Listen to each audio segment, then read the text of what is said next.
Hey everyone, welcome back.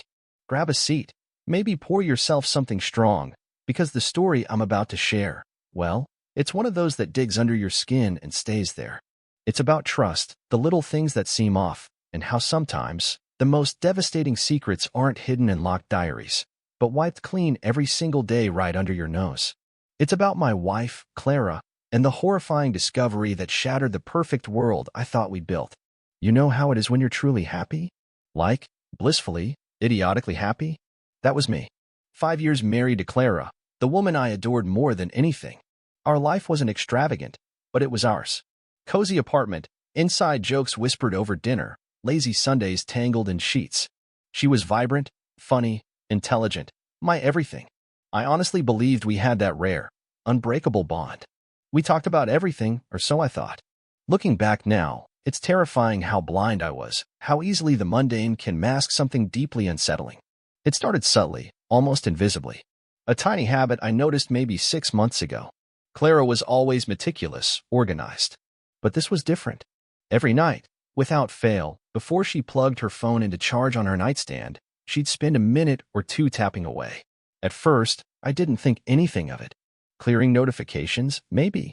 Closing apps? Who pays attention to that stuff, right? But then, one night, I happened to glance over her shoulder as she was doing it. She was in her call log, deleting it, wiping it clean. My immediate reaction wasn't suspicion, funnily enough. It was confusion. Hey, I asked casually, why do you clear your call log every night? She jumped, startled, like I'd caught her doing something illicit, which immediately set off a tiny, almost imperceptible alarm bell in the back of my mind. But she recovered quickly, forcing a light laugh. Oh, it's just a habit, she'd said, waving a dismissive hand. Keeps things tidy, you know? Less clutter. Tidy? A digital call log? It sounded flimsy, weak. But who argues about phone habits? I let it go. Or rather, I tried to. But once you see something like that, once that seed of doubt is planted, it's impossible to unsee it. It gnaws at you. Suddenly, her nightly ritual wasn't just a quirk. It felt deliberate, secretive. Why would anyone need to meticulously erase their call history every single day unless there were calls they didn't want seen? My mind started racing, conjuring up scenarios I desperately tried to push away.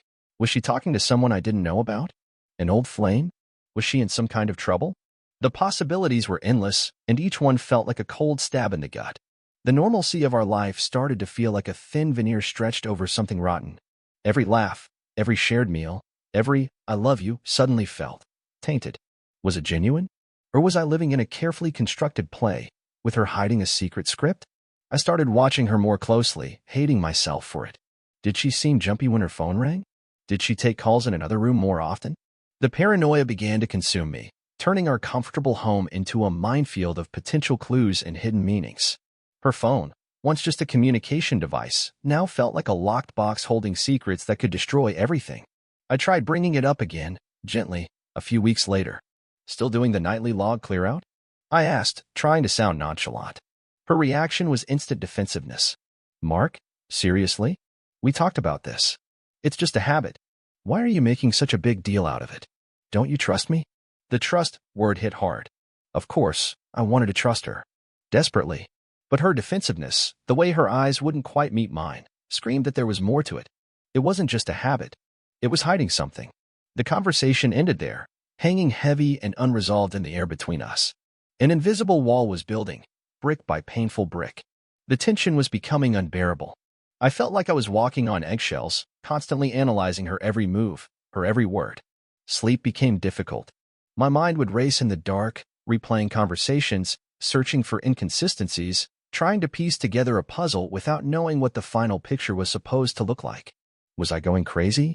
Was I letting insecurity poison a perfectly good marriage? Or was my gut instinct, that primal sense of unease, screaming a warning I couldn't afford to ignore? The breaking point, the moment the facade finally cracked, came unexpectedly, born from a mundane accident. We were rushing out one Saturday morning, late for brunch with friends. Clara was gathering her things, purse, keys, phone. As she grabbed her phone from the charger, it slipped from her grasp, tumbling onto the hardwood floor. Not a big drop, but enough. She snatched it up instantly, her face pale, checking the screen frantically. Is it okay? I asked, moving towards her. Yeah, Yeah, fine, she mumbled, turning away quickly, shoving it into her purse. But in that split second, as she angled the phone away, the screen was still lit. And I saw it. It wasn't the call log itself. She hadn't had time for her nightly ritual yet from the previous day. It was a notification banner at the top of the screen. A messaging app one didn't recognize. And a name. Alex. Followed by a message preview that vanished too quickly for me to read fully, but the words I did catch sent ice water through my veins. Missed you yesterday. Same time next week. Alex. Who the hell was Alex? The name wasn't familiar. Not a friend, not family, not a colleague I knew of. And same time next week? It implied a regular occurrence. A secret meeting? My heart hammered against my ribs. My breath hitched. The floor seemed to tilt beneath my feet. This wasn't just paranoia anymore. This wasn't just a weird habit. This was concrete. This was real. She was hiding something. Someone. Throughout brunch, I was a ghost. Smiling, nodding, making small talk, but my mind was a whirlwind of betrayal and confusion. Who was Alex? What was this meeting? How long had this been going on? And the call log, was she talking to Alex every day? Was that why she deleted it? The pieces clicked into place with sickening clarity. The nightly deletions weren't about tidiness. They were about erasing evidence. Erasing Alex. Driving home, the silence in the car was deafening. I wanted to scream, to demand answers, to shake her until the truth spilled out. But I couldn't. Not yet. The shock was too raw, the implications too devastating. I needed to think. I needed a plan. Confronting her now, in this emotional storm, would likely lead to more lies, more deflection. That night, the nightly ritual took on a whole new, sinister meaning. As I pretended to sleep, watching her through slitted eyelids go through the motions, open the phone, navigate to the log, delete, delete, delete, it wasn't just a habit anymore. It was an act of profound betrayal, happening right beside me. Each tap of her finger on the screen felt like another twist of the knife already lodged in my chest. The woman I loved, the life I cherished, it was all built on a foundation of lies. And I had just stumbled upon the devastating truth she worked so hard to erase every single day.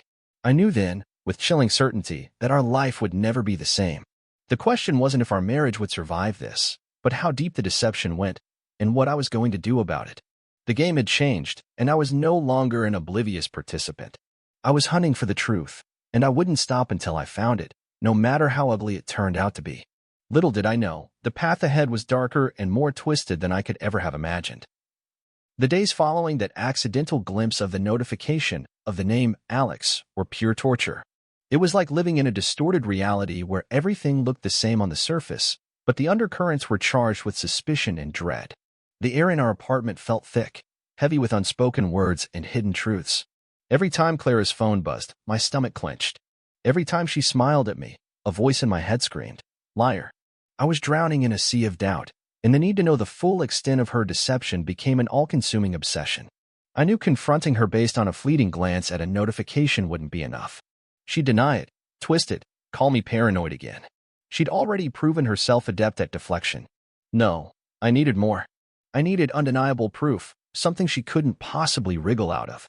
And so, I did something I never thought I'd be capable of, something that felt like a betrayal in itself, yet sickeningly necessary. I started digging. It began small.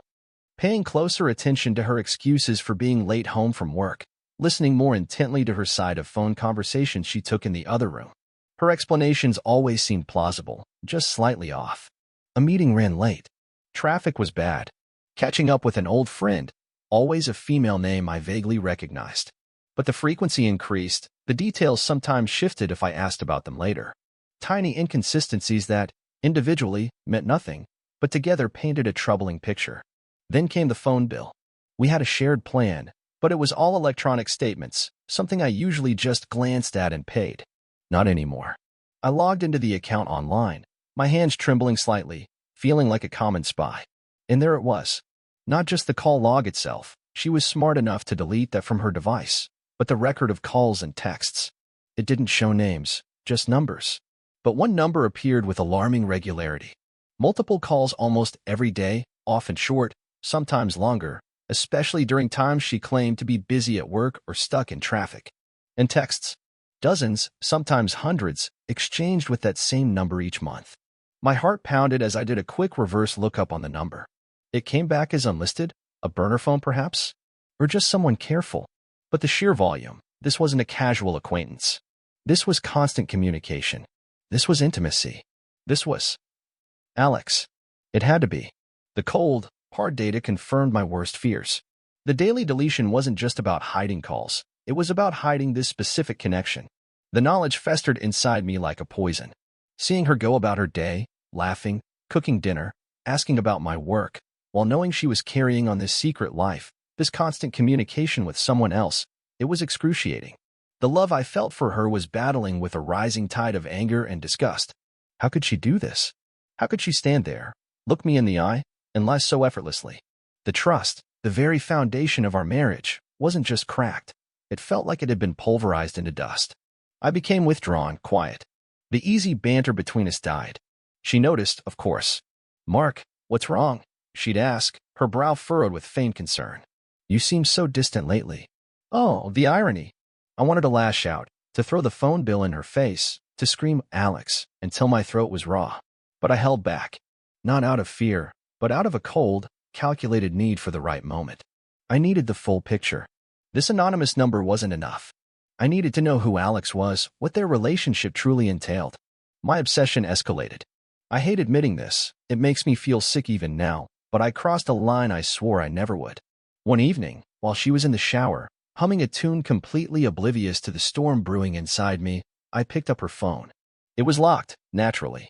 But I knew her passcode, our anniversary, a detail that now felt like a cruel joke. My fingers shook as I typed it in. My heart was hammering so loudly I was sure she could hear it over the water running. I didn't go for the call log. I knew it would be empty. I went straight for the messaging apps. Scrolling quickly, my eyes scanned for anything unusual. And then I saw it. Not the app from the notification. She must have hidden or deleted that one. But buried within her standard text messages, under a contact saved simply as a. The sheer volume of messages was staggering. I opened the thread, my breath catching in my throat. It wasn't just casual chat. It was intimate, deeply personal. Shared memories I wasn't part of, inside jokes I didn't understand, plans for future meetings disguised with code words. There were "I miss yous" and heart emojis. There were complaints about me, how I was distant lately, the irony, how I didn't understand her. Reading those messages felt like watching my life implode in slow motion. It wasn't just calls she was hiding. It was an entire emotional affair, a secret world built in parallel to ours. And the identity of a few messages referenced shared history, old university days. Alex wasn't some new flame. Alex was her ex-boyfriend.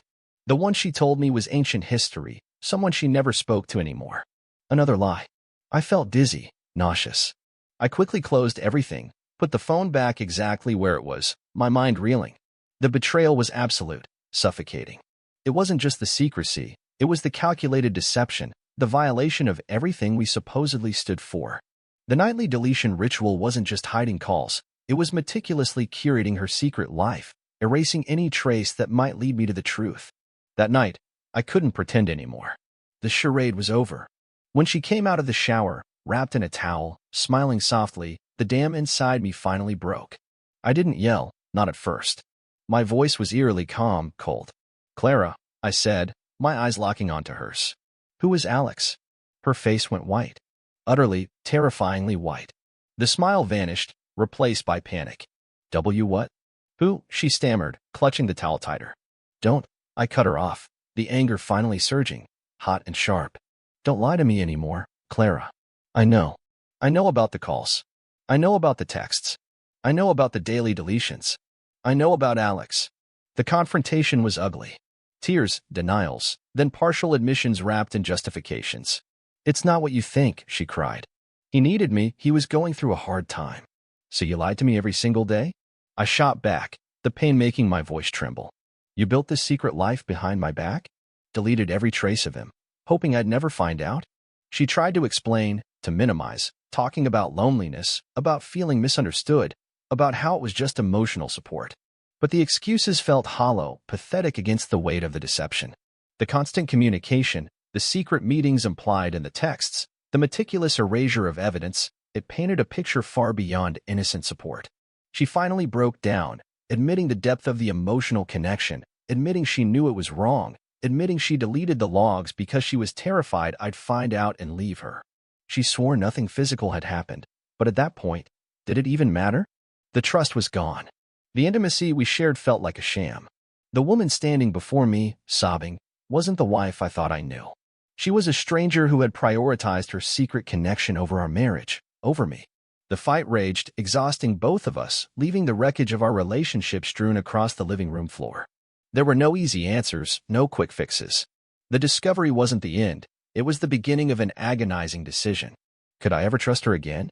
Could we possibly rebuild from this? Or was the damage too deep, the betrayal too profound? Standing there, amidst the emotional debris, looking at the woman who had systematically lied to me day after day, I felt a chilling emptiness. The obsession to know the truth had led me here, to this devastating reality. And now, I was faced with the impossible choice of what to do next, knowing that whichever path I chose, the life I had known was irrevocably over. The question lingered, heavy and sharp. Where do you go when the person you love most becomes the source of your deepest pain? The immediate aftermath of that explosive confrontation was a desolate wasteland. The shouting had stopped, the tears had dried, leaving behind a chilling silence that was somehow louder and more painful than the anger. We existed in the same space, Clara and I, but we were miles apart, separated by the chasm of her betrayal. The truth, or at least the version she confessed to, the intense emotional affair with her ex, Alex, fueled by daily calls and texts, all meticulously hidden, hung in the air like toxic fallout. For days, we barely spoke. Meals were eaten in silence, nights were spent with an invisible, impenetrable wall down the middle of the bed.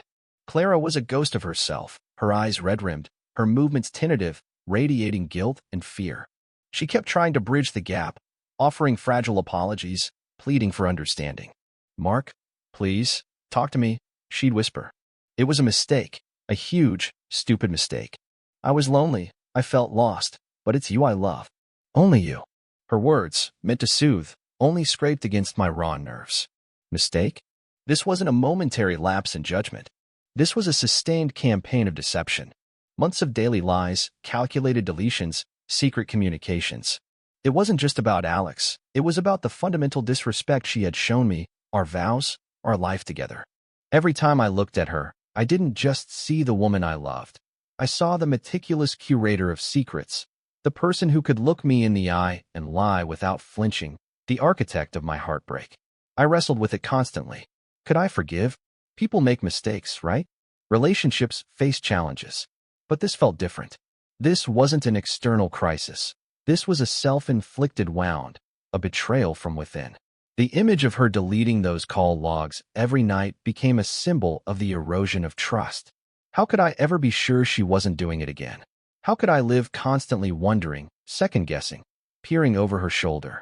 That wasn't a marriage. It was a prison sentence of suspicion. Then came the final twist, the revelation that sealed everything. It wasn't something I discovered. It was something she offered up, perhaps in a desperate, last-ditch attempt at honesty, or maybe because the burden of secrets had simply become too heavy. We were having one of those strained, painful conversations where apologies mingle with accusations. She was talking about why she felt she could talk to Alex, how he understood her in a way she felt I didn't anymore. And then she dropped it, almost casually, but the impact was nuclear. He was the only one who knew about the debt. She mumbled, looking down at her hands. Debt? My blood ran cold. What debt, Clara? What are you talking about? Slowly, agonizingly, the story came out. Before we were married, even before we got serious, she had accumulated significant credit card debt, something she was deeply ashamed of. She'd been trying to pay it off secretly, terrified I would judge her or think less of her if I knew. Alex, apparently, knew about it from their past and had offered support, not financial, she insisted, but emotional. This crippling secret, this shame, was the initial wedge, the reason she felt she needed someone else to confide in, the reason she started hiding things. The calls to Alex became her secret outlet, and the habit of deleting them became ingrained, evolving as their emotional intimacy deepened. Hearing this, it didn't excuse the affair, not by a long shot, but it added another layer of tragedy, another layer of secrets. She hadn't just hidden Alex. She had hidden a fundamental part of her reality from me out of fear. Fear of judgment, fear of rejection. And that fear had metastasized, leading her down a path of deeper deception. It was a tangled mess of insecurity, poor choices, and profound dishonesty. For a moment, a flicker of empathy sparked within the wreckage. I saw the scared woman beneath the lies, but it was quickly extinguished by the cold, hard reality of the situation. Even if the origin was rooted in fear and shame about debt, the result was a protracted emotional affair and a systematic pattern of lying that had shattered my trust. Her fear didn't give her the right to betray me. Her shame didn't justify months of deception. That confession, intended perhaps to garner sympathy, paradoxically solidified my decision. It showed me that the problem wasn't just Alex. It was her inability or unwillingness to be truly honest with me, her partner. She chose secrets over vulnerability, deception over trust. She built walls instead of bridges. And the daily deletion of her call history wasn't just about hiding an affair. It was the ultimate symbol of her commitment to secrecy over intimacy. I looked at her, really looked at her, perhaps for the first time since this nightmare began. I saw the pain in her eyes, the desperation. And I felt pity maybe, but not love. Not the kind of love needed to rebuild from this kind of devastation. The betrayal had carved something out of me, leaving behind an emptiness where trust used to be. I understand why you were scared about the debt, Clara, I said finally, my voice quiet but firm. You should have told me. We could have faced it together. That's what partners do. I paused, letting the weight of the words sink in. But you didn't. You chose to lie. You chose to hide. You chose to build a secret life with someone else. You deleted your calls every day not just to hide Alex, but to hide your fear, to hide your choices from me. And that I can't forgive. Not the debt, not even the emotional connection as much as the calculated, daily deception. The trust is gone, and I don't think we can ever get it back. Seeing the finality in my eyes, she didn't argue anymore. The fight went out of her, replaced by a profound, heartbreaking acceptance. This was it, the point of no return. Packing my bags felt surreal, like an out-of-body experience. Each item I placed in the suitcase, clothes, books, toiletries, felt like another shovelful of dirt on the grave of our marriage. Leaving the apartment, the home we had built together, was one of the hardest things I've ever done. There was no final, dramatic scene, just a quiet, devastating ending. I closed the door behind me, the click of the lock echoing the finality of it all. Walking away, I didn't feel anger anymore, just a deep, aching sadness. Sadness for the love we lost, sadness for the potential destroyed by secrets and fear. There was no satisfaction, no sense of revenge achieved. Just the grim reality of a future I hadn't planned, alone. I didn't know what lay ahead, but I knew I couldn't live a life overshadowed by constant doubt. The daily deletion of her call history was the symptom, but the disease was the lack of trust, the pervasive secrecy. And sometimes, the only cure is amputation. Sometimes, you have to walk away to save yourself. I learned that trust, once broken so completely, so systematically, is almost impossible to piece back together. And living with the ghost of that betrayal, wondering what else might be hidden, what else might be deleted, that's no way to live at all. And that brings us to the end of today's story. Thank you so much for tuning in. I truly hope to see you again for more fascinating tales ahead. If you enjoyed it, please hit that subscribe button so you don't miss out on our next adventure. See you soon.